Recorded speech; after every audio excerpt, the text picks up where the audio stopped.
अस्सलाम वालेकुम नाज़रीन, सुनो न्यूज़ पर आप देख रहे हैं प्रोग्राम लाइव जामी में आपके साथ मोहम्मद अजमल जामी। सूरत हाल कुछ यूँ है ईरान अमेरिका तनाज़े में कि कुछ ऐसी डेवलपमेंट्स हैं जो हौसला अफजा हैं। इसके बावजूद कि आज 2 टैंकर्स के ऊपर हमले की इत्तला भी मिली, सेंटकॉम ने इसकी तरदीद की है।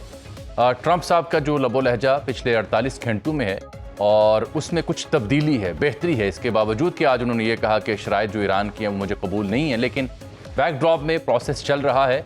और जो बेहतरी की जब मैं बात करता हूं तो उसमें 2 बड़े अहम सबूत हैं। एक, कोई हॉस्टिलिटी हुई नहीं। 2, जो कांग्रेस को लेटर लिखा अमेरिकी सदर ने, उसमें कहा गया कि गन फायर तो हो ही नहीं रहा, जंग तो हो ही नहीं रही। और तीसरा अहम नुकता ये कि जो तोस्का नामी जहाज़ था ईरान का, जो अमेरिकी नेवी के कब्जे में था, उसको बाहिफाजत पाकिस्तान पहुंचाया गया। उसके अमले को फिर वापस ईरान रवाना किया गया। ये अगर मैं कहूँ कि CBM में से एक है तो ये शायद गलत ना हो। इस बीच में अहम डेवलपमेंट यह है कि क्या बराह रास्त इंगेजमेंट थ्रू पाकिस्तान एक बार फिर शुरू होगी। डिप्लोमेटिक चैनल से तो जारी और सारी है ही, लेकिन हम देख रहे हैं इस जंग की वजह से बिलखुसूस दुबई वो मंजर आम पर उसकी कहानी आ रही है। आज कुछ अंग्रेजी अखबारों ने लिखा हुआ है कि 45 करोड़ पाउंड रोज़ाना का नुकसान हो रहा है UAE को, दुबई अब पहले जैसा नहीं रहा। साथ इसराइल का चैनल है चैनल 12, उसने उन मामलात के ऊपर तफसील से बात की जो हम यहाँ बैठ के पाकिस्तान में ढके छुपे अल्फाज में बात किया करते थे। और मफहूम ये था कि दुबई का इसराइल के साथ जो दिफाई ताल्लुकात हों, स्ट्रेटजिक ताल्लुकात हों, इक़्तिसादी ताल्लुकात हों, उसमें वुसअत आ रही है। सेस्पा नामी एक कॉन्ट्रैक्ट है इनके बीच, और अब लेज़र गाइडेड सिस्टम भी दिया जा रहा था कि ईरान के अगर ड्रोन्स आएँ तो उसकी निशानदेही 20 किलोमीटर पहले से होना शुरू हो जाए। वाहिद ये मुल्क है जिसने अपना जो क़िबला या अपनी जो समत है स्ट्रेटजिक, वो इसराइल और अमेरिका की तरफ मोड़ी है। तो अब ये होगा क्या ये मुमकिन है कि जो ट्रंप बार बार पाकिस्तान की तारीफ और तईद कर रहे हैं और ईरान भी कर रहा है, ईरान के 14 निकात, अमेरिका के 9 निकात को बीच की राह निकलेगी? क्या हम आने वाले दिनों में हफ्ते डेढ़ के अंदर कोई बाकायदा एक और नशिस्त देखेंगे या नहीं देखेंगे, और इसके असरात क्या पड़ रहे हैं पाकिस्तान जैसे दीगर ममालिक पर बात करने के लिए आज मैंने ज़हमत दी एक बार फिर जनाब साहब को। इंटरनेशनल अफेयर्स को कवर करते हैं, ब्यूरो चीफ एशिया 1 के हमारे उस्ताद सीनियर सहाफ़ी जनाब मज़हर अब्बास साहब, उनसे बात भी करेंगे। आप दोनों का बहुत शुक्रिया। मदर साहब, आपकी जानिब आने से पहले ज़रा अनस से लेटेस्ट ले लें इस सूरत हाल में, because he is following this events. Anas, क्या अपडेट्स हैं इस वक्त तक की? 14 निकात ईरान के, उसका कोई खिदोखाल कल 2-4 अखबारों ने छापे थे। अमेरिका के 9 निकात हैं। ईरान 2 मराहिल में चाह रहा है मुज़ाकरात या अमेरिका? और आज जब हम बैठे हैं और तोस्का नामी जहाज़ वापस किया गया, इससे क्या मुराद ली जाए?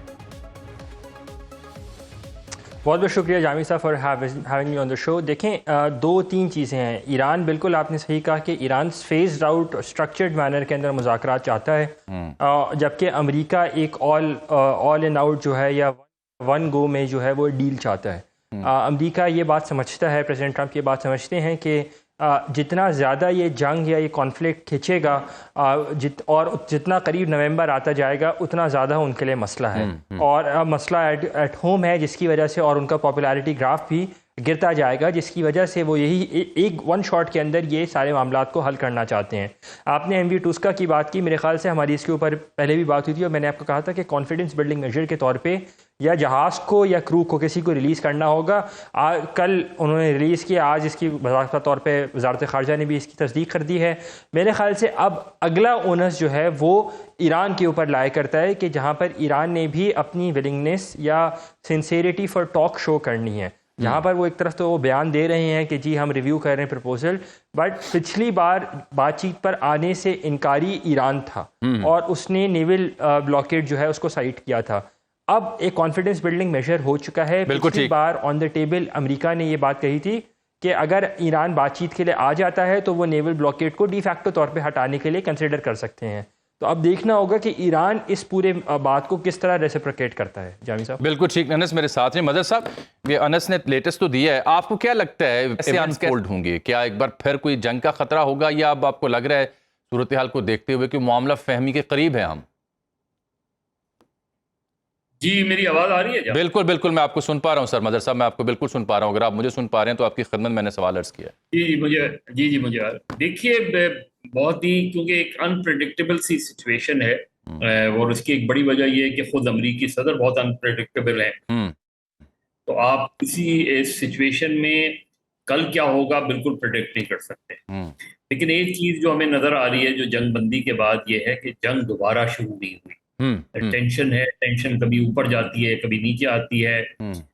बज़ाहिर ये लग रहा है कि बैकडोर डिप्लोमेसी जो है उसमें कहीं जिस तरह आपने खुद भी कहा कि कहीं कॉन्फिडेंस बिल्डिंग मेजर लेने की कोशिश की जा रही है, लेकिन एक बयान अमरीकी सदर का जो है सिचुएशंस को एकदम रिवर्स कर देता है। और अभी भी अगर आप देखें तो आमतौर पे रिवायती तौर पे ऐसा नहीं रहा कि अमेरिका में, क्योंकि अमेरिका ने बहुत सी जंगों में इन्वॉल्व रहा है, उस वक्त हमने कभी भी उस दौर के सुदूर के रवैये वो नहीं देखे जो हमें डोनाल्ड ट्रंप के नजर आते हैं। तो उसको सामने रखते हुए आप कुछ प्रिडिक्ट नहीं कर सकते। अलबत्ता जिस चीज की बज़ाहिर नजर ये आता है कि शायद जंग जो है वो बहुत जल्दी अब मुस्तक़बिल करीब में ना हो, और क्योंकि जो पिछली जंग थी उससे अमेरिका को भी ये कम से कम उन्होंने जिस तरीके से असिस्ट किया हुआ था ईरान को और ख़ुद इजराइल ने, तो दोनों को ये अंदाज़ा हो गया कि ना ईरान में रिजीम चेंज कोई आसान रास्ता है और ना ही ईरान पे फुल फ्लेज ग्राउंड जो है वॉर जो है वो लड़ी जा सकती है। बिल्कुल ठीक। और साथ में जो ईरान ने जवाबी हमले किए उसने भी कहीं ना कहीं अमेरिका और इजराइल दोनों को जो है ना वो अलर्ट भी किया, परेशान भी किया। ऐसा नहीं है कि अमेरिका या इजराइल जो है उन्होंने अब ये तय कर लिया है कि भाई ईरान के मामले में स्टेटस को बरकरार रखना चाहिए। सही। और आगे उनके जहन में अब भी यही है कि ईरान में किस तरह मौजूदा सिस्टम जो है उसको तब्दील किया जाए। उनके जहनों में अब भी ये नज़र आता है और कहीं ना कहीं पॉलिसी के लेवल पे भी नज़र आता है कि ईरान पे इकोनॉमिक सैंक्शंस जो है वो बरकरार रखी जाए और ईरान को बिल्कुल क्रिपल कर दिया जाए। बिल्कुल ठीक। और उसकी एक बड़ी उनके नुक्ता नज़र से मंतख ये है कि अगर ईरान जो है वो अपने मौजूदा सूरत हाल में या आगे जाके ताकतवर होता है तो वो उनके ग्रेटर इजराइल का मंसूबा जो है वो कभी भी जो है अमली शक्ल में सामने नहीं आ सकेगा। बिल्कुल ठीक। तो ईरान वाहिद रुकावट है इस पूरे अमल में जी, कि जहां ग्रेटर इजराइल का मंसूबा है, जहां अगर आपको याद हो कि गाजा के वाक़े के बाद और गाजा में जो जंग हुई उसके बाद जो हमले हुए, उससे पहले जो सूरत हाल थी उसमें ये नज़र आ रहा था कि इजराइल जो है, इजराइल के ताल्लुकात बहुत सी गल्फ स्टेट से रिवाइव होने जा रहे हैं। ठीक है। कहीं बातचीत हो रही थी, कहीं अमली तौर पे चीज़ें सामने आई, जैसे यूएई की मिसाल हमारे सामने है। और वो फिर रुक कहाँ गई जब हमास ने अटैक कर दिया इजराइल। बिल्कुल ठीक। और उसके जवाब में जब इजराइल ने किया तो जो गाजा की सूरत हाल है वो सब हमारे सामने है। बिल्कुल ठीक सर। उसके बाद उन्हें ये लगा कि जो उन्होंने टारगेटेड किलिंग्स की हैं जिसमें हिजबुल्लाह के लीडर्स का और हमास के लीडर्स का और फिर ईरान पर फुल फ्लेज वॉर का जो पूरा मंसूबा नजर आता है, जी जी, उसके पीछे वही अमामिल नजर आते हैं कि ईरान अपनी मौजूदा शक्ल में जो है वो इजराइल के लिए एक बहुत बड़ा चैलेंज और खुद अमेरिका के लिए भी। बिल्कुल ठीक। तो ईरान पे वो प्रेशर बरकरार रखेंगे मुख्तलिफ तरीकों से, लेकिन जंग होती नजर नहीं आ रही। जंग होती नजर। सर मेरे साथ है कि मैंने अभी आपसे दुबई की कहानी भी डिस्कस करनी, इनपुट भी मैंने लेनी उस सिलसिले में। अनस, मैं देख रहा हूं कि जो इस्माइल बकाई साहब हैं, इनकी फॉरेन मिनिस्ट्री के स्पोक्स पर्सन, पहले तो हमने पिछले 2-4 दिनों में देखा कि ट्रंप के यहाँ से ये स्टेटमेंट आ रही है कि ईरान के प्रपोजल थ्रू पाकिस्तान हमें मिले हैं, हम उसे रिव्यू कर रहे हैं। गो कि आज वो कह रहा था कि नहीं मुझे पसंद नहीं आई चीज़ें, मुस्तरद करता हूँ।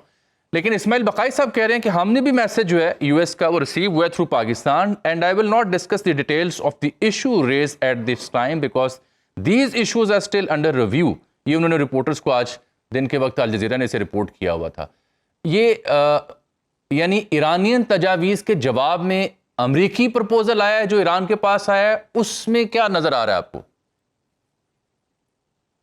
देखें, एक तो चीज़ बड़ी क्लियर है कि अमरीकी प्रपोजल जो है, अमरीकी जवाब जो ईरानी प्रपोजल के उसमें आया है, ये दो चीज़ें सिग्नल करता है। एक तो कि जी क्वाइट डिप्लोमेसी चल रही है, एक, और दूसरा ये कि क्वाइट डिप्लोमेसी ना सिर्फ चल रही है बल्कि कामयाबी की तरफ एक किसी पोजीशन की तरफ ज़रूर गामज़न है।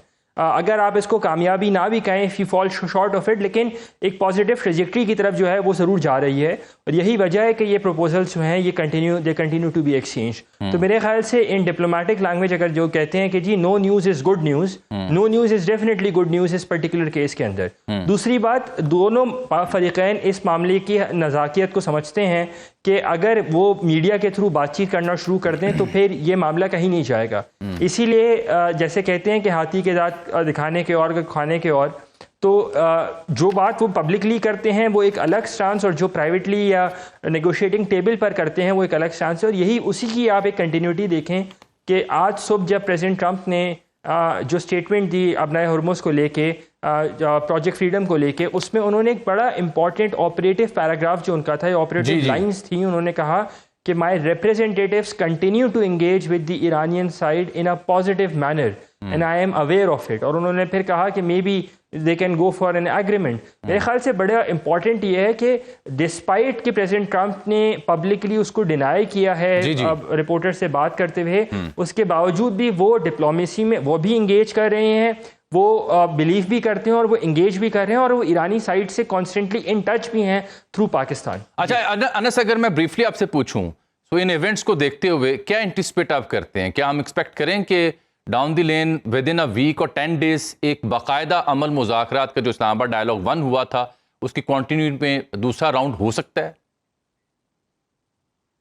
मेरे ख्याल से एट दिस स्पेस अगेन अगर कोई मिलिट्री एक्शन नहीं होता, कोई अस्करी एक्शन नहीं किया जाता है अमेरिका की तरफ, और यहाँ पर पाकिस्तान की जानिब से भी ईरान को माफ़ कीजिएगा, पाकिस्तान की जानिब से भी अमेरिका को ये दरख्वास्त की गई थी, ये कहा गया था कि कोई मिलिट्री डिसीजन जो है वो ना लें, क्योंकि अभी डायलॉग और डिप्लोमेसी चल रहा है, ये तब जबकि ईरानी प्रपोजल आया था। तो मेरे ख्याल से अगर तो कोई मिलिट्री एक्शन या एस्केलेशन नहीं होती तो फिर बिल्कुल हमें अगले 10 से 12 रोज़ 15 रोज़ के अंदर अंदर ना सिर्फ एक सेकेंड राउंड बल्कि एक हतमी मुआहदे की तरफ, जिसकी साइनिंग सेरेमनी भी हो सकती है, उस तरफ हम जाते हुए नज़र आ रहे हैं। क्योंकि एक चीज़ तो बड़ी वाज़ेह है, ये जो प्रपोजल्स एक्सचेंज हो रहे हैं, इसकी एक्सचेंज का मतलब ये है कि वो किसी ड्राफ्ट की तरफ जाना चाहते हैं, या ड्राफ्ट के लिए बातचीत की तरफ जाना चाहते हैं कि जब भी वो बैठें तो क्योंकि बहुत ज़्यादा एक्सपेक्टेशंस होती हैं, बहुत सारी चीज़ें एट स्टेक होती हैं, तो जब वो बैठें तो तमाम तर ड्राफ्ट को फाइनलाइज करके उठें, ताकि अगला स्टेप उसकी सिर्फ साइनिंग सेरेमनी जो एक फॉर्मेलिटी हो। और मेरे ख्याल से यही वजह है कि यहाँ पर खामोश सिफारतकारी जो है इतनी कामयाबी से या इतने बेहतर तरीके से जो है वो अभी भी चल रही है। अनस मेरे साथ हैं। अच्छा मदर साहब, उस्ताद मोहतरम, ये दुबई वाली कहानी पे तो रोशनी डाली है ना। अचानक सिंगल आउट हुआ, इत्तला तो थी जब मोदी गए पार्लिमान इसराइल की, वहाँ नाम भी लिया उन्होंने, यानी यूएई का और दीगर ममालिक है जिनके साथ स्ट्रेटेजिक अलायंस करें। लेकिन अब तो ये खुल के सूरत हाल इसराइलियन चैनल डिस्कस कर रहे हैं कि क्या क्लोज कोऑर्डिनेशन और स्ट्रेटेजिक मुआहदे हो रहे हैं between Israel and the government of the UAE. लेकिन साथ में देख रहा हूँ कि कुछ बरतानवी अखबारात ने छापा है कि अब दुबई वो नहीं रहा, 45 करोड़ पाउंड का रोज़ाना नुकसान हो रहा है वहाँ पे, सूरत हाल जो जंग के बाद जन्म ली है। ये दुबई का जी मेरा ख्याल है कि इस पूरी जंग में जो सबसे बड़ा नुकसान हुआ है वो यूएई का ही हुआ है, और दुबई का जाहिर है उनका पूरा जो फाइनेंशियल स्ट्रक्चर था वो हिलकर रह गया है। सही जी। उन्होंने मेरा ख्याल है कि इस वक्त जो यूएई और सऊदी अरब में भी एक तरीके से खासी हद तक टेंशन बरकरार है उसमें। अब यूएई किस हद तक आगे जाता है, बज़ाहिर तो लगता है कि वो ऑलमोस्ट जो है इजराइल के साथ उनके ताल्लुकात जो है वो मज़ीद मजबूत होने जा रहे हैं, क्योंकि वो उन्हें वाज़ेह तौर पे नज़र आ रहा है कि वो किसी भी जंग की सूरत में टारगेट हो सकते हैं। और उसकी कई वजूहात हैं। दुबई में जिस तरह बहुत सी अमेरिकन कहा यह जाता है कि जिस तरह अमेरिका की बहुत सी एजेंसीज वहाँ बहुत ज़्यादा इन्वॉल्व हैं उसके अंदर, और अब इसराइल की भी हैं, और इसमें जाहिर है वो पूरा उनको रीस्ट्रक्चर करना पड़ेगा अपने दुबई के पूरे, और जो कि कर रहे हैं शायद। और उसमें जाहिर है क्योंकि पाकिस्तान, बेशुमार पाकिस्तानी लोग, लाखों पाकिस्तानी वहाँ वो काम भी करते हैं, वो करते हैं, तो पाकिस्तान के लिए एक मुश्किल सूरत हाल तो आगे चल के आ सकती है उसमें। लेकिन अब इसके बाद अभी जो ओपेक वाला मसला हुआ था जी, वो भी हमारे सामने है। तो जो बज़ाहिर लग ये रहा है कि यूएई ने अब अपने आप को तकरीबन काफ़ी हद तक अलाइन कर लिया है इजराइल के साथ, और ये ताल्लुकात अब किस हद तक और आगे बढ़ते हैं, जाहिर है इसराइल के तो इंटरेस्ट में होगा कि यूएई से ताल्लुकात आगे बढ़ें, लेकिन क्या यूएई अपने आप को पूरी अरब कंट्रीज से बिल्कुल काट लेगा इस तरह की? क्योंकि ज़ाहिर है ये बहुत बड़ा फैसला होगा, जो कि इस वक्त जहां जिस सिचुएशन में अगर गल्फ स्टेट में किसी को सबसे ज्यादा ब्रैकेट किया जा रहा है वो इसराइल से वो यूएई है। और तो मेरा ख्याल है कि ये सूरत हाल ओवरऑल तशवीशनाक है, हमारे अपने पॉइंट ऑफ व्यू से भी, अगर पाकिस्तान के पॉइंट ऑफ व्यू से भी देखें, क्योंकि जाहिर है उससे पाकिस्तानियों को और पाकिस्तान को माशी दुश्वारियों का सामना करना पड़ सकता है।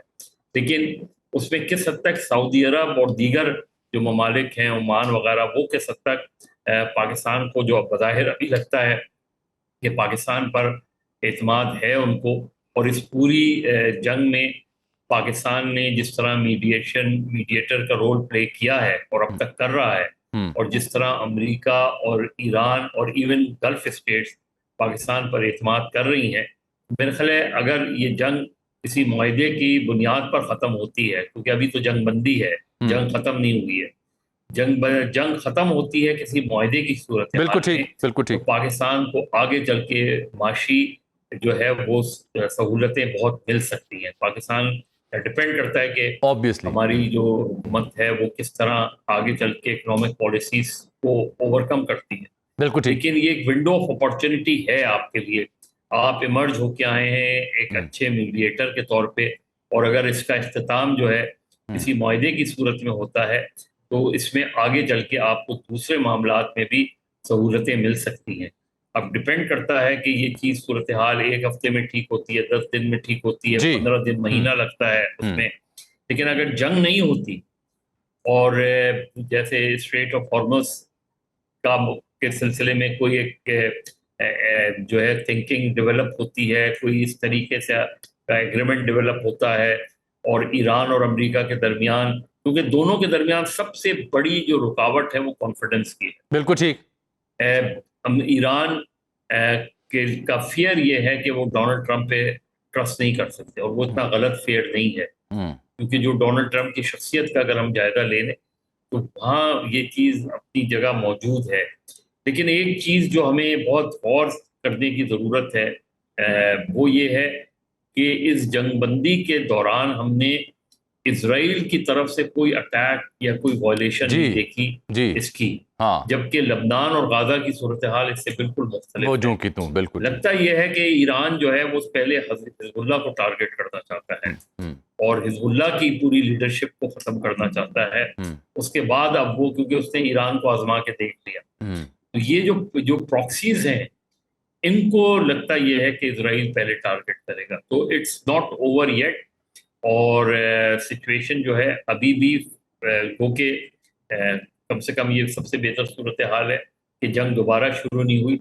लेकिन मुआहिदा जल्दी हो जाएगा, अगर हो जाता है तो बहुत बड़ा ब्रेक थ्रू होगा, लेकिन मुझे इतनी जल्दी मुआहिदा होता दिखाई नहीं दे रहा। ठीक है सर, मैं एक छोटी सी ब्रेक ले रहा हूँ। One last question for both of you, but after short मेरे साथ ही प्रोग्राम में एक बार फिर से खुशामदीद। अनस मलिक साहब तशरीफ रखते हैं और जनाब मज़हर अब्बास साहब हमारे प्रोग्राम में। अनस, मैं जानना चाहूँगा, जो मैंने यूएई के हवाले से बात की, बिलखुसूस जो उनका अलायंस है, जो अब ढकी छुपी बात नहीं रही, उसके ऊपर पब्लिकली चीज़ें सामने आ रही हैं, ये जीसीसी, ओपेक, अरब लीग, इस सब का क्या बनेगा अगर एक अहम मुल्क जो है वो ऑप्ट आउट करता है? क्या वो एक आइसोलेशन में अपना वजूद या अपना तशख़्ख़ुस सिर्फ इसराइल के ऊपर अलायंस करके या अमेरिका के ऊपर अलायंस करके बरकरार रख पाएंगे?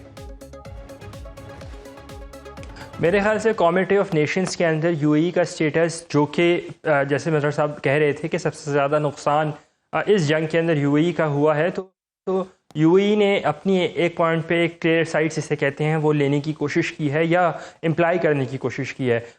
जैसे जिन फोरम्स की आपने बात की, जीसीसी एंड अरब लीग, या even at the OIC itself, OIC में हमने पहले ही देखी एक डिफरेंट अलाइनमेंट थी। हमें ये बात नहीं भूलनी चाहिए कि 2019 की फरवरी के अंदर जब ओआईसी का फॉरेन मिनिस्टर्स का इजलास हो रहा था, तो अबू धाबी में वो इजलास था, और उस वक्त की भारतीय वज़ीर ख़ारजा सुषमा स्वराज को बाय स्पेशल इन्विटेशन जो है वो यूएई, क्योंकि यूएई होस्ट कर रहा था, तो उसमें उसको इनवाइट किया गया था। हालांकि भारत ओआईसी का मेंबर मेंबर नहीं है। तो मेरे ख्याल से रीजनल अलाइनमेंट्स के तनाजुर में, रीजनल अलाइनमेंट या मल्टीलैटरल अलाइनमेंट्स के तनाजुर में कहीं ना कहीं कोऑपरेशन चलेगी, लेकिन कोऑपरेशन का क्राइटेरिया या स्कोप जैसे पहले था, जो पहले एक जिसे कहते हैं ना कि बिल्कुल ही बगलगिरी थी एंड सो ऑन, वो हमें अब नज़र नहीं आएगी। और विजिबल रिफ्ट, विजिबल शिफ्ट और विजिबल रिफ्ट दोनों डिफरेंट टॉपिक्स के ऊपर, जो मामला यमन से शुरू हुआ था 2015 से, वो अब ईरान के ऊपर, या ईरान एक टिपिंग पॉइंट है उसका,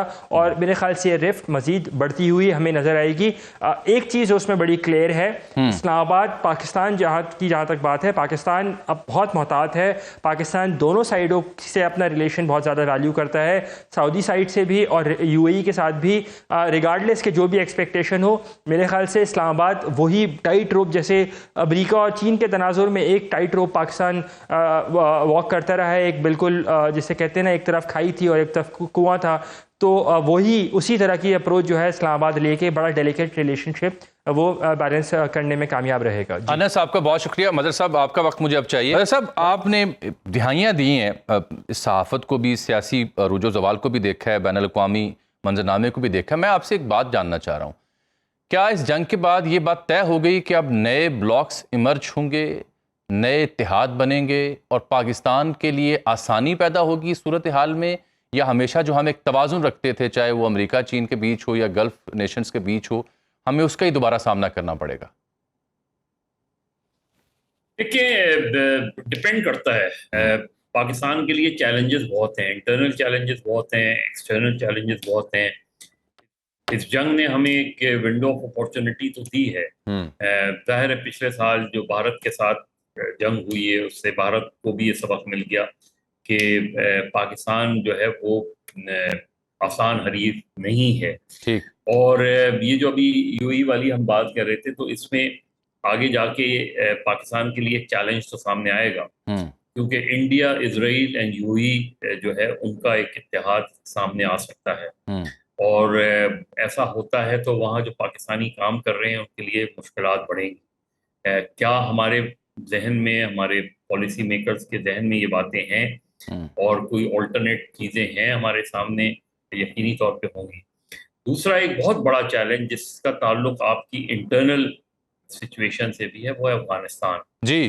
अफगानिस्तान में की सूरत हाल किस करवट बैठती है, ये बहुत ज़रूरी है। अफगान तालिबान का रवैया किस तरह का होता है, ये बहुत अहम है हमारे लिए, क्योंकि उनके सिंपथाइजर्स बहरहाल पाकिस्तान में मौजूद हैं। बिल्कुल मौजूद। और वो तहरीक तालिबान की शक्ल में हो, दूसरे ग्रुप्स की शक्ल में हो, लेकिन अफगानिस्तान में भी जिस तरह ईरान में भी हमें कहीं ना कहीं नजर आए, ख़ास तौर पे अफगानिस्तान में जो चाइनीज़ रोल है वो भी बहुत, उसको नज़रअंदाज नहीं किया जा सकता। किस हद तक चाइनीज़ जो है इस मामले में इंटरेस्ट लेंगे और इस सिचुएशन से पाकिस्तान को हेल्प आउट करेंगे, वो हमें देखना है। लेकिन बहरहाल चाइनीज़ का अफगानिस्तान में खासा इंटरेस्ट नज़र आता है। तो ये सिचुएशन ऐसी है कि आपके पास अपॉर्चुनिटीज तो बहुत इस जंग के बाद और इस दौरान आपके पास निकलेंगी, लेकिन अफगानिस्तान का पॉलिटिकल सेटलमेंट कैसे होता है, क्योंकि वहाँ जो रजीम है वो एक हार्डलाइन रजीम और उनके यहाँ जो उनकी जो माशी सूरत हाल है, अदरवाइज सूरत हाल है, वो अच्छी खासी खराब है। बिल्कुल ठीक है। उनके जो सपोर्टर्स यहाँ बैठे हैं वो हमारे लिए पॉलिटिकल अनरेस्ट और इवन जो टेररिस्ट एक्टिविटीज होती हैं उनके बारे में जो है वो पाकिस्तान में एक परेशानी तो पाई जाती है। आपने अफगान मुहाजिरीन को हमने फैसला किया था वहाँ वापस भेजने का, वो सिलसिला भी अचानक बीच में रुक गया वो। और इसी तरीके से जो वेस्टर्न बॉर्डर पे जो आपकी मार्केट्स हैं, जो आपका एक तरीके से अफगानिस्तान के अंदर किसी न किसी हवाले से हमें नजर आता है कि बॉर्डरिंग अफगानिस्तान जो है वो कहीं ना कहीं ट्रबल हमारे लिए क्रिएट एक परेशानी का ये नुक्ता है। मदर साहब, ये बहुत अहम निकात आपने हाईलाइट किया सर, बहुत शुक्रिया आपकी कीमती यहाँ प्रोग्राम में। एक छोटी सी ब्रेक आया चाहती है, उसके बाद ये जो आपने हुर्मज़ में जो अमरीकी काविश है नई ऑपरेशन फ्रीडम के नाम से कि हमने जहाज़ों को बाहर निकालना है, 400 जो फंसे हुए हैं, 20,000 का हमला है, ईरान जो उसके ऊपर जवाबी सूरत हाल रखता है, इसका जायजा लेंगे जरा एक ब्रेक के बाद। प्रोग्राम में एक बार फिर से आपको खुशामदीद कहते हैं। हमें ज्वाइन किया एयर कमांडर रिटायर्ड जनाब खालिद चिश्ती साहब ने। बहुत शुक्रिया सर आपके वक्त का। दो मामलात हैं, एक तो UAE के हवाले से डिस्कस मैं कर रहा हूँ, और दूसरा जो अमेरिका और ईरान के बीच तजावीज़ का तबादला हो रहा है और जो CBM के तौर पर कुछ नोशंस को हम ऑब्ज़र्व कर रहे हैं, तो आपकी मुझे एक्सपर्ट ओपिनियन चाहिए इस सिलसिले में। चाहे अमेरिका का ये कहना हो कि ईरान की तजावीज़ मिली हैं, हम रिव्यू कर रहे हैं, ईरान के जो तर्जुमान हैं वज़ारत ख़ारजा के वो कह रहे हैं हमें भी मिली हैं, हम भी रिव्यू कर रहे हैं, और पाकिस्तान के तवस्सुस से मिली हैं। फिर वो तोशका नामी जो जहाज़ है उसके हमले को वापस किया गया पाकिस्तान के ज़रिए, और फिर ट्रंप ने ये कहा कि 400 से ज़ायद वेसल्स फंसी हैं जिनका ताल्लुक इस कॉन्फ्लिक्ट से नहीं, उनको बाहर निकालना है। तो इसको आप इस मनूवरिंग को देखते हुए आपको क्या लगता है, क्या डीप डाउन बैकड्रॉप जो डिप्लोमेसी है वो फुल स्विंग में है, जंग का रुके रहना, और फिर ये जो मेयर्स हैं इसको देख के आपको लगता है कि finally both will be agreed to strike a deal? जी बहुत शुक्रिया जामी साहब, आपने इनवाइट किया। देखिए इस वक्त जो मिलिटरीली जो है वो दोनों मुल्कों ने 40 दिन तक ऑप्शन देख ली, और उस तरह मिलिट्री ऑब्जेक्टिव खास तौर पे अमेरिका नहीं हासिल कर सका। फिर यहाँ तक कि दुनिया की सबसे बड़ी नेवी बजाय ये कहने के उन्होंने, आपने देखा कि तबाही मचा दी, एयरफोर्स नेवी को खत्म कर दिया, उसके बावजूद वो स्टेट ऑफ हॉर्मुज़ नहीं खुलवा सकी और उनको काउंटर ब्लॉकेड लगाना पड़ा। उन्होंने बैक एंड पे जाके ब्लॉक कर दिया। तो ये एक इटसेल्फ डिफेंसिव स्ट्रैटेजी थी मेरे हिसाब से, और उस वक्त से मैं ये कह रहा था कि इतनी बड़ी शायद नेवी के शान निशान नहीं है, वो मजबूरन करना चाह रहे हैं, वो प्रेशर में लाना चाह रहे थे चाइना, रशिया और बहुत सारे और ममालिक को, लेकिन फिर वो ये भूल गए कि इसमें जापान और कोरिया जो उनके अपने एलाइज हैं वो भी अलाइनमेंट चेंज कर लेंगे। जापान और कोरिया ने ईरान को अप्रोच करना शुरू कर दिया कि आप हमारे लिए स्पेशल रिलैक्सेशन करके हमारी शिपमेंट को लाने दें। तो आई थिंक बहुत ज्यादा एक डिलेमा क्रिएट हो गया था प्रेसिडेंट ट्रम्प के लिए कि डिसीजन मेकिंग का, कि वो किस तरफ जाए, आया बिलीव करें या डील करें। तो दोनों के अंदर उन्होंने एक, मैं कुछ दिन पहले भी अर्ज किया था, क्योंकि चाइना और रशिया का प्रेशर भी माउंट हो गया। तो जब ये एलिमेंट आ गया तो ये ग्लोबल बहुत ज्यादा, सिर्फ ऑयल की प्राइसेस नहीं गिरी थी, बहुत ज्यादा ट्रेड, कमोडिटीज, एक ऑलमोस्ट हॉस्टेज बन गई थी इकोनॉमी। तो मैं कुछ दिन पहले कहा था कि कोई चंद दिन की बात है कि प्रेसिडेंट ट्रम्प इसको यूनिलैटरली अनाउंस कर देंगे कि मैं ब्लॉक कर रहा हूँ। लेकिन हैविंग सेड दैट, मैं ये भी नहीं कह रहा कि यूनिलैटरली का मतलब है सुबह उठे उन्होंने ऐलान कर दिया, ऐसा नहीं है। पॉसिबिलिटी बिहाइंड डोर जिसकी आप बात कर रहे हैं, अब मुझे लगता है कि पॉसिबिलिटी है कि ईरान भी किसी ना किसी टर्म पर एक स्टेट ऑफ हॉर्मुज़ को खोलने की बात करेगा, रेसिप्रोकल होगा। ये कॉन्फिडेंस बिल्डिंग मेजर जरूरी होते हैं किसी फॉर्मल एग्रीमेंट पे। लेकिन अफसोसनाक बात यह है, मैं आखिरी जुमले के तौर पे ये ऐड कर रहा हूँ, अफसोसनाक बात यह है कि क्योंकि दोनों ममालिक ने, दोनों अपने अपने लोगों को बताना है, दोनों साइड्स ने बताना है कि जंग हमने जीती है, from the position of strength जीती है, कमजोरी से नहीं जीती है। उसकी वजह से आपने देखा कभी कभी ऐसे बयानात सख्त आ जाते हैं या ऐसी पोस्टरिंग हो जाती है, तो हमें लगता है अपरेंटली कि डीरेल हो जाएंगे मुज़ाकरात, ये तो नॉन स्टार्टर है। लेकिन मैं कभी मायूस इसलिए नहीं हुआ कि मुझे लगता है ये पार्ट ऑफ ऑप्टिक्स है। ये परसेप्शन और नैरेटिव बिल्ड किया जाता है अपने अपने लोगों के ज़हनों में, ममालिक के, कि ये हम डील जो कर रहे हैं ये पोजीशन ऑफ स्ट्रेंथ से कर रहे हैं। तो आई थिंक ये भी उसी तरह की कड़ी है। चिश्ती साहब, अभी आपने चाइना और रूस ने भी शायद जो आपने अभी पैरेलल ड्रॉ किया मिलिट्री माइट का, बिलखुसूस जो नेवल माइट है अमेरिका की, अनप्रेसिडेंटेड है। लेकिन आपको नहीं लगता कि, correct me if I am wrong, कि ये जो बड़े बड़े त्यारा बरदार बहरी जहाज़ थे जहाँ पे जंगी तैयारे उतर सकते हैं, 4500 5000 का हमला है, 3-3 6-6 माह वो न्यूक्लियर रिएक्टर की वजह से चल सकते हैं, आपको नहीं लगता कि ईरान जंग के डायनामिक्स ने इतनी बड़ी नेवल माइट की जो एग्जिस्टेंस है उसके ऊपर भी सवाल खड़े कर दिए कि ये तो शाही नहीं है जिससे जंगें जीती जाती हैं? प्रेशर तो बिल्ड किया जा सकता है, बट ऑप्टिक्स ही बदल गए। जामी साहब, इसमें थोड़ा सा स्पेशल सर्कमस्टांसेस ऐड कर लें before we jump to a conclusion, जिस तरफ आप इशारा कर रहे हैं। वो डायनामिक्स ये ऐड कर दें कि सबसे ज्यादा मिसकैलकुलेशन अमेरिका ने जो की है मेरी नजर में, वो है ईरान की टेरेन। 50% ईरान की जो टेरेन है वो पहाड़ी इलाका है, अनइवन है, रफ है। वहां पे एडवांटेज क्या है ईरान के लिए? उसमें हाइडिंग आसान है, उसमें टनल्स बनाना आसान है, उसमें प्रेडिक्टेबिलिटी मुश्किल है दुश्मन के लिए, उसके अंदर इंफॉर्मेशन गैदरिंग करना मुश्किल है दुश्मन के लिए। अमेरिका के लिए वहां पे ये भी मुश्किल है कि ट्रूप्स नहीं उतार सका क्योंकि टेरेन अनफ्रेंडली है। तो ये सारी चीजें देखते हुए आपने देखा कोस्ट पर एक और बहुत बड़ा ईरान को एडवांटेज है कि कोस्ट पे ऊपर जो पहाड़ है वो बड़े हाई राइजिंग है, जिसका मतलब ये है कि टनल्स के अंदर यहाँ पे असला छुपा के जिस तरह वो फायर करता रहा है, ड्रोन फायर करता रहा है, शायद ड्रोन उनके पर रात एक मिसाइल है 350 किलोमीटर दूर फायर करता है, 500 किलोमीटर का 500 किलोग्राम का वॉरहेड लेके जा सकता है। तो ये जो वेपनाइजेशन थी इस एरिया की वो मिसरीड की गई। अमेरिका का अभी भी जो बहरी बेड़ा है वो इररेलेवेंट नहीं हुआ ग्लोबली। वहां में और इसमें क्या फर्क है वो पहले ड्रॉ कर लेते हैं, फिर हम बेहतर समझ पाएंगे। देखिए ग्लोबली जब भी अमेरिका ने जितने हमले किए हैं, खास तौर पर इराक की मिसाल कर लेते हैं, इराक में 2003 में भी ऑलमोस्ट इसी तरह की मैसअप किया गया था इंफ्रास्ट्रक्चर को।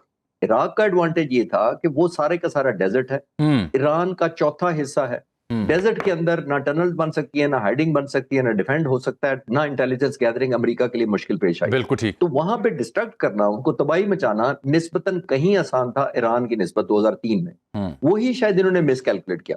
फिर उसके लिए एक और थी, इराक की कोई रीच नहीं थी इनके बहरी बेड़ों तक, यानी कि इराक के पास ऐसा कोई सिस्टम था नहीं, और उनके पास स्कड मिसाइल थे, वो बड़े रूडिमेंट्री थे, वो इतनी रीच नहीं थी और इतनी एक्यूरेसी नहीं थी, वो इंटरसेप्ट भी हो सकते थे, तो वो यहां तक रीच नहीं थी, ड्रोन का वो जमाना नहीं था।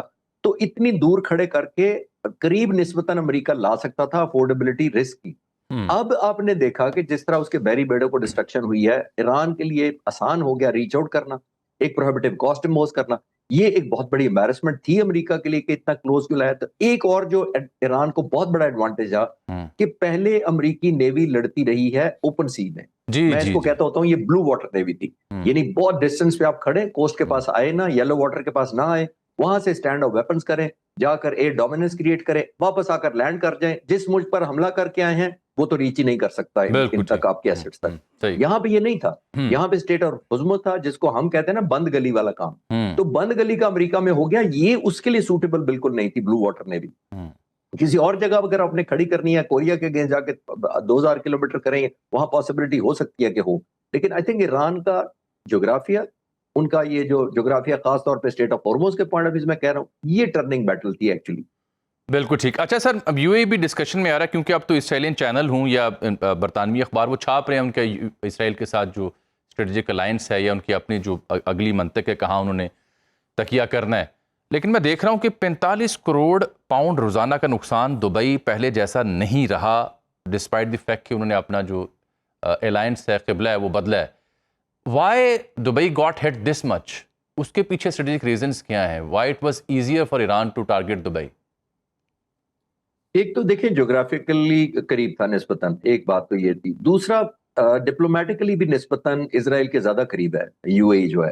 अभी जो खबरें आ रही हैं कि उसने अपना जो आयरन डोम है डिप्लॉय कर दिया है, वेरीफाई तो भी करना मुश्किल है, लेकिन ये एक एलिमेंट ऑफ क्लोजनेस भी था, और शायद ये ईरान को लगता हो, ये मेरा अपना एनालिसिस है, मेरे पास तो कंफर्मेशन तो नहीं हो सकती। जी ठीक। ईरान का पॉसिबिलिटी उसको लगता था कि अगर मैं इसको हिट करूंगा तो ज्यादा मैं इजरायली जो इंटरेस्ट हैं उनको हिट करूंगा। और ये देखा आपने कि रिलेटिवली ज्योग्राफिकली भी मैंने अर्ज किया आसान था, और फिर बाद में हमने देखा भी कि जीसीसी से सबसे पहले अलहदा हो गया है यूएई। फिर हमने ये भी देखा कि न्यू फाउंड उन्होंने एक अलायंसेस भी बनाने शुरू कर दिए हैं। तो आई थिंक टाइम ने खुद ही साबित कर दिया है कि ईरान का उस तरह का स्पेकुलेट करना इसके बारे में वो शायद दुरुस्त साबित हुआ कि उसकी क्लोजनेस निस्बतन एज कंपेयर टू जो जीसीसी के दूसरे ममालिक हैं उनकी निस्बत इजराइल या अमेरिकन प्रेसिडेंट के साथ ज्यादा है। और अभी आपने देखा एक और भी रीजन है, मैं उस पर भी कमेंट कर देता हूं कि बुनियादी तौर पर ये इजराइल की इंटरेस्ट में भी है इस वक्त कि ये जीसीसी ममालिक पे थोड़ा तफरका पड़े। एक और इकोनॉमिक इंटरेस्ट अमेरिका की ये आ सकती है कि यहाँ पे अब ऑयल प्रोडक्शन जो जीसीसी के ममालिक कलेक्टिवली करते थे उसमें दरार आ जाएगी। पहले ये कलेक्टिवली करते थे 1981 से लेकर, कलेक्टिवली एक एस्केलेट करते थे प्राइसेस को या डाउन करते थे अपनी पॉलिसी के तहत और एक कोटे के तहत निकालते थे तेल। अब जब ये फॉल अपार्ट हो गया या अलहदा हो गया तो भी यूएई अपनी मर्जी का ज्यादा निकालेगा, तेल ज्यादा निकालेगा तो दूसरे मुल्क कंपटीशन में ज्यादा निकालेंगे, ओवरऑल प्राइसेस गिर जाएंगी जो अमेरिका को भी सूट करती है, इजराइल को भी सूट करती है। और एक और लास्ट वजह यूएई के ज्यादा तेल एक्सट्रैक्ट करने की ये भी हो सकती है कि जितना उसका नुकसान हुआ है वो बिल्डअप करना चाहता है। अगर वो जीसीसी में रहता तो पॉसिबिलिटी मुश्किल थी कि वो लिमिट्स की वजह से अपनी तेल की उस तरह बेनिफिट या फाइनेंशियल गेन नहीं कर सकता था, तो उसने सोचा होगा कि मैं अलहदा करूं और जितना मर्जी अपने रेट पे बेचूं ताकि मैं अपनी इकोनॉमी को वापस रीग्रो कराऊं और यूएई और दुबई में जितनी डिस्ट्रक्शन हुई है उसको ऑब्वियसली रिस्टोर कर सके। वो जो आयरन डोम का आपने जिक्र किया, ऑब्वियसली वो कंफर्म रिपोर्ट्स तो नहीं है, लेकिन वो सर्कुलेट जरूर कर रही है, मुख्तलिफ सोर्सेज के हवाले से मीडिया और कुछ एनालिस्ट जो है उसके ऊपर कमेंट्री कर रहे हैं। लेकिन जो इसराइलियन चैनल 12 है उसकी रिपोर्ट में देख रहा था, वो कहते हैं जी जो उनके बीच दोनों ममालिक के बीच जो दिफाई मुआहदा है उसको उसके हवाला देते कि लेज़र पर मबनी एक दिफाई प्लेटफॉर्म है जो यूएई को दिया जा रहा है कि जो ईरानियन ड्रोन्स हैं शाहिद, वो अगर आ रहा हो तो 20 किलोमीटर पहले ये सिस्टम उसे डिटेक्ट कर सकता है। ये पॉसिबिलिटी है, ऐसी कोई हथियार मौजूद हैं? उनकी अफादियत क्या होगी? देखिए इसमें सबसे अफादियत तो इस तरह की चाइना की एडवांसमेंट है और इसराइल ने भी इस पर काम किया है। और ये इतनी नई टेक्नोलॉजी है, मेरा ख्याल है ये मीडिया रिपोर्टिंग ज्यादा है, एक डेटरेंस क्रिएट की जा रही है। मेरा ख्याल है कि इतनी जल्दी ट्रांसफर टेक्नोलॉजी और वेपन्स का इतना आसान नहीं होगा। नंबर वन, ये एक ट्रायल और टेस्टेड अभी अभी शुरू हुआ है ये लेजर डेजिग्नेशन का, जिसके ऊपर ज्यादा लीथल वेपन आ गए हैं। लेकिन जाहिर है उससे भी इकोनॉमिकल तो यूक्रेन ने जो किया हुआ है, उसने काउंटर किया, फिजिकली एक काउंटर ड्रोन बनाया जो जाकर इंटरसेप्ट करके ड्रोन को, जो शाहिद ड्रोन की एक वर्जन रशिया ने ली थी, जिसको उन्होंने इलेक्ट्रॉनिकली भी और इम्पैक्ट वाइज और वॉरहेड पॉइंट ऑफ व्यू से भी बढ़ाया था रशिया ने, उसको यूक्रेन ने बहुत ही इकोनॉमिकल, शायद वो उस शायद ड्रोन से भी शायद कोई 4 गुना कीमत कम है जिसे वो इंटरसेप्ट कर रहा है। और यूएई ने मेरा ख्याल है कि ये भी र्यूमर्स हैं, स्पेकुलेशन है कि यूक्रेन से भी राब्ता किया है कि वो उन ड्रोन्स को करे। तो मुझे लगता है ये वो कहीं इकोनॉमिकल होगी एज कम्पेयर टू जो इजराइल की डिपेंडेंसी होगी। और आपको भी पता है कि इजराइल की डिपेंडेंसी का मतलब और क्वेश्चन मार्क बाद में कैसा हो सकता है। बिल्कुल ठीक। मैं ये समझना चाह रहा हूँ कि ये अगर हफ्ते दो अंदर कोई मामला फहमी नहीं होती, किसी डील की जानिब नहीं जाते, तो क्या अमेरिका सबसे पहले एग्जॉस्ट होगा या अब ईरान भी एग्जॉस्ट हो सकता है? देखिए मिलिटरीली तो जामी साहब ये देखिए, अमेरिका का इस वक्त तो प्रिसीजन गाइडेड मिशन है। एक मैं रिपोर्ट पढ़ रहा था, इंटरनेशनल सेंटर है फॉर एनालिसिस, उसके मुताबिक तकरीबन 45% जो प्रिसीजन गाइडेड मिशन है वो डिप्लीट हुए अमेरिका के। तकरीबन 50% पैट्रियट मिसाइल जिन्होंने इंटरसेप्ट करना है, डिफेंड करना है, वो डिप्लीट हुए हैं। जिन्होंने ऑफेंस करना है प्रिसीजन से, वो है टोमाहॉक मिसाइल, उसकी को 35% डिप्लीट हुआ है उनका। तो ओवरऑल अगर 40 to 45% डिप्लीशन अमेरिका की हुई है तो बड़ी खतरनाक है। जो पैट्रियट फायर किए गए हैं, जो इन्होंने 8 दिनों में 2000 फायर कर दिए गए थे, वो अमेरिका एक साल में 90 बनाता है सिर्फ। उस कंपनी को डबल भी कर दें तो आप इमेजिन करें कितने साल लगेंगे। पहली बात, कॉस्ट तो छोड़ भी देते हैं कि 4 मिलियन है। दूसरा एक एलिमेंट मैं अक्सर इस पर जिक्र करता हूं कि ये ज़हन में रखना चाहिए हमें कि जब अमेरिका का 45% असला ड्रॉप हो जाता है या म्यूनिशन डिप्लीट हो जाता है और ईरान का 55% हो जाता है, तो इसमें कोई पॉजिटिव अमेरिका के लिए नहीं है, बहुत खतरनाक बात है। ईरान के लिए इतना कंसर्निंग नहीं है क्योंकि ईरान ने डिफेंड करना है अमेरिका और इजराइल के खिलाफ अपने आप को। प्रेसिडेंट ट्रंप के पास अगर असला कम होता है और अमेरिका के पास असला कम होता है तो उसने तो ग्लोबल जिम्मेदारियां पूरी करनी होती है, उसने तो ग्लोबल डिटर करके रखना, उसने हर मिस एडवेंचर इजराइल का डिफेंड करना होता है। उसने यूक्रेन को सपोर्ट कर रहा है, पिछले 5 साल से अमेरिका कर रहा है। उसने ताइवान के खिलाफ जो चाइना का पोस्टरिंग होती है उसको डिटर करता है। Very true. तो बेसिकली अमेरिका के असले का ड्रॉप का मतलब है अमेरिका ने खुद खिड़की ऐसी खोल दी है जिसको कहेंगे विंडो ऑफ वल्नरेबिलिटी। यानी कि आप खुद वल्नरेबल हो गए हैं क्योंकि आप पर किसी दुश्मन ने हमला नहीं किया था। This was a war of choice. जब आप चले गए, इतना मैसिव डिप्लीशन कर दिया आपने, टेक होम नहीं हुआ। इसीलिए आपने देखा, आखिरी बात इसके ऊपर यह है कि इसीलिए आपने देखा कि प्रेसिडेंट ट्रंप को ये एडवाइस किया गया था कि आप बजाय ईरान की डिस्ट्रक्शन करते रहें और एमुनिशन और ज्यादा एक्सपैंड करें, आप काउंटर ब्लॉकेड कर दें, वो थ्रेट बेस्ड होगा, उसमें वेपन भी बच जाएंगे आपके और आपका ऑब्जेक्टिव, स्ट्रेटेजिक ऑब्जेक्टिव और मिलिट्री ऑब्जेक्टिव भी हासिल हो जाएगा। तो ये उसी की कंटिन्यूएशन मैं महसूस कर रहा हूँ। बहुत शुक्रिया आपका चिश्ती साहब, आपके तजज़िया आपने दिया। अब देखना यही है कि जो तजावीज़ आई हैं ईरान के पास, जिसके उनके तर्जुमान दफ्तर खारजा ने कहा कि हम रिव्यू कर रहे हैं, उसके बाद क्या ईरान भी, जैसे एक जहाज़ अमेरिका ने वापस किया पाकिस्तान के ज़रिए, तो ईरान क्या मैयस लेता है इसी एतमाद साजी के मामले को आगे बढ़ाने के लिए। इजाज़त दीजिए, कल के प्रोग्राम मुलाकात होगी। अल्लाह हाफ़िज़।